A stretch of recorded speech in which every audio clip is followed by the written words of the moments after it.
मोनसे दुखुनांथाव खौरां फिन आरोबाव हाग्रानि मैदेरनि उदखार। उदालगुरि जिल्लानि सिङाव थानाय माजबाद जिंगाबिल रायदावलां गामिनि गंब्रै बर' नखरखौ 40 निफ्राय 50 हाग्रानि मैदेरा दिनै थांनाय हराव गाग्लोबना सिलिंखार खालामलांदों। हरनि समाव हाग्रानि मैदेर फालोआ फैनानै गंब्रै नखरखौ बुफाय बुसि खालामनानै आलाय सिलाय खालामलाङो। नखरनि गोबां मुवा बेसादफोरखौ खहा खालामलाङो। लोगोसे दंफां लाइफां गय बिफांफोरखौबो गाफायनानै गालाङो हाग्रानि मैदेर फालोआ। बे हाग्रानि मैदेर फालोजों गाग्लोबजानायखौ खौरां मोननानै जयपुर बिसिडिसिनि मासिगिरि प्रदीप बसुमतारीजों लोगोसे इउपिपिएल हान्जानि गोबां सोद्रोमाफोरा जाथाय जानाय जायगायाव थांनानै खौरां लाहैदों। खौरांनि गेजेरजों मिथिनाय बायदिब्ला हाग्रानि मैदेर फालोजों गाग्लोबजानाय नखरफोरा जाबाय बिलिफां नार्जारी, महेश्वर ब्रह्म, बबेन बर' आरो रनजित बसुमतारी नखर।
माइरंआव जाजानाय नंला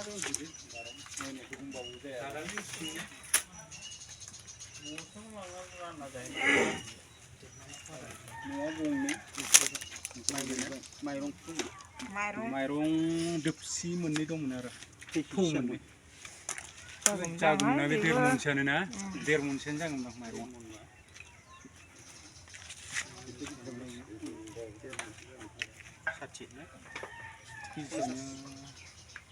साथिसोआनो जागोन दा जानो दंमोन ना सोना लाजोबनाय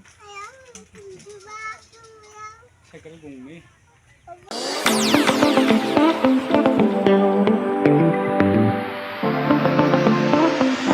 सानाय सुनाय बेरामनि जेंनायाव गोग्लैना थानायफोरनि थाखाय गोजोनथाव खौरां। गावनि देहानि सानाय सुनायखौ लानानै दुखुआव थानो गोनां गैला। जुदि नोंथाङा सानाय सुनाय दंब्ला जिंगासिनांगौनि गोनांथि गैया।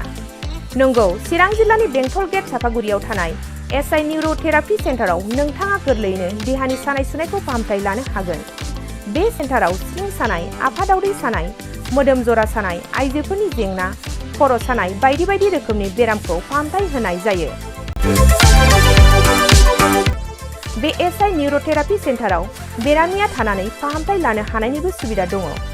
नोंथाङा एसआइ निउर'थेरापि सेन्टाराव फाहामथाय लानो गोसो दंब्ला नैबे जानबुं नम्बर 7620160459 नङाब्ला 9476977956 आव थोंजों सुलाद लानो हागोन।